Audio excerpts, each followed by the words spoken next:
The last of Leo XIII's 9 encyclicals concerns the duties of Christian citizens. That is, it concerns how the laity are, as Vatican II says, to conform the world to the precepts of the gospel.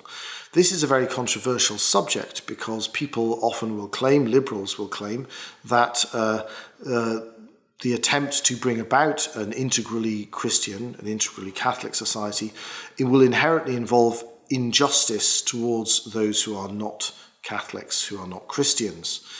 Now, St. John Henry Newman, recently minted Doctor of the Church, was also concerned about this question. In his famous letter to the Duke of Norfolk, he considers the fact that we desire the organisation of society along the lines of divine revelation, and yet we do not wish to bring that about in a way which is incompatible with liberty. Newman considered this question again in his Beato speech, his speech that he gave when he was made a cardinal by, in fact, Pope Leo XIII. It was one of those first acts as Pope to raise St. John Henry Newman to the sacred purple. And he, in this speech, he says that his entire life has been devoted to the destruction of and opposition to liberalism, the great enemy of integralism. And he considers the advanced success of liberalism in the society in which he lives, in late 19th century Britain. And he says that it doesn't seem as if things are going to get any better in the near future. And in the very end of the speech, he considers the question of how this could be achieved, how this dominance of liberalism, secularization of society, headlong Gadarrean rush towards nihilistic hedonism could be reversed. And he says that all is necessary is for the Church to go on in her own proper duties and stand still and see the victory of God, the salvation of God. So how is that the case? How is it that Catholics, just by being good Catholics, can bring about the conformity of society to the gospel, the creation of an integrally Christian society? Well, this can be brought about in two ways. One is through declericalization. We've spoken earlier about the fact that there are certain duties which, as Vatican II says, are absolutely properly for the laity, that the laity have to understand and take responsibility for the conformity of society to Christian principles. They have to be able to defend those truths which are knowable by natural reason. They have to be confident in upholding the rationality of applying those truths which are known by revelation to the social and political order. They shouldn't be reticent about that. They shouldn't delude themselves into believing that only those truths which are also assented to by non-believers, by people who adhere to false religions, are within the scope of natural reason. False religions always involve the denial of principles of natural reason, otherwise they would be led by natural reason to the true religion. So this confidence is vitally important in the first place, and this is something else that Newman was very strong in emphasizing needed to be present among the laity. Another question is the restoration of Eucharistic coherence or Eucharistic discipline. In recent years, recent decades, the practice of Easter communion has somewhat fallen out of observance. That's not to say that Catholics don't still go to communion Easter or thereabouts.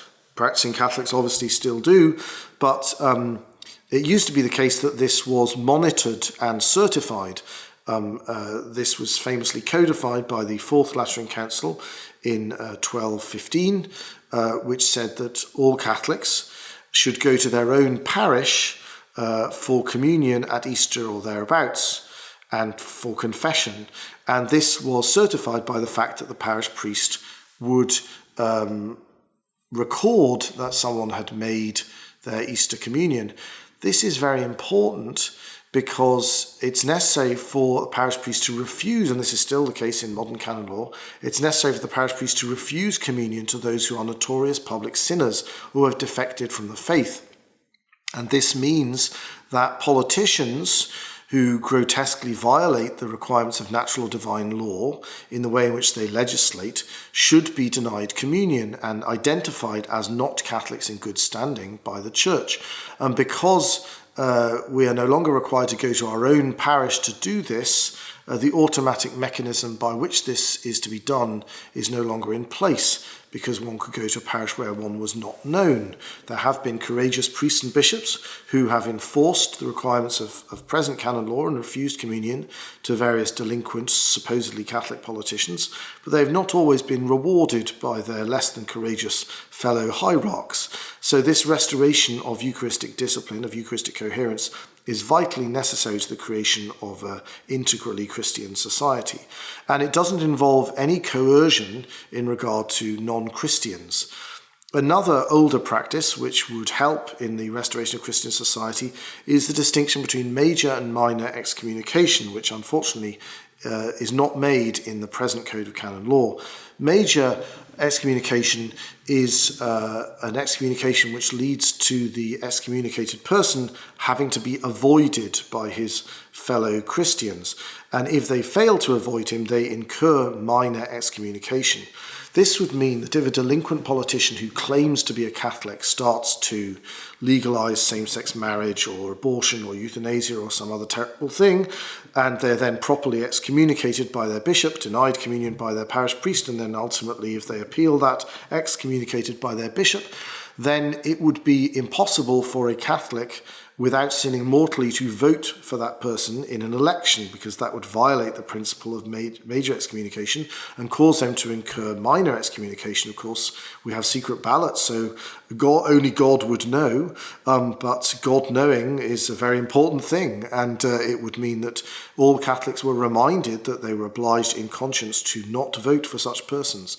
That would then mean that the more people we converted in a given society, the more conformed to divine revelation that society would become, simply through the internal discipline of the Church.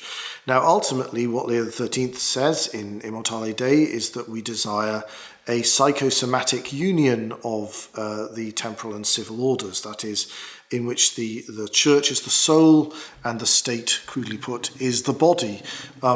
This could be accomplished materially simply through this enforcement of Eucharistic coherence and through the propagation of the gospel throughout that society. It would eventually become the case that those who were excommunicated would automatically lose office the next time they stood for election, because enough people would be observant Catholics that they couldn't possibly win an election. There would be certain external requirements to fully fulfill the demands of the true religion and the one Church of Christ upon society, and they would be the formal profession of the truth of the Catholic faith in constitutional documents.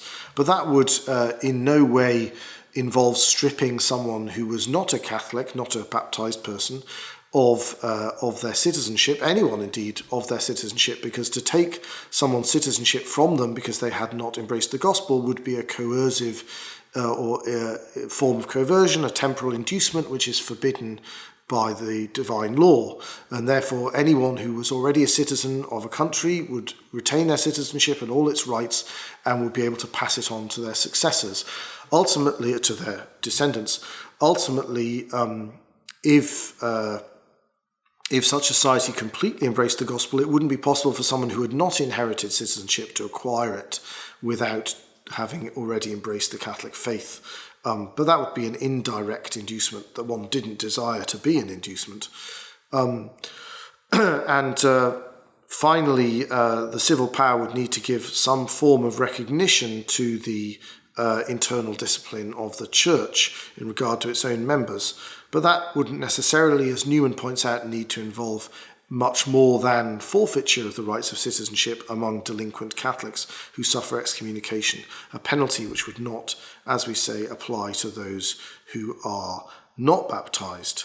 And in that way, Newman's dream of finding a way of reconciling what is free in the new order of society with what is authoritative in the old, without any base compromise with progress or liberalism, could be accomplished simply in the way that he suggests it be accomplished, through us moving on in our own proper duty and standing still and seeing the victory of God.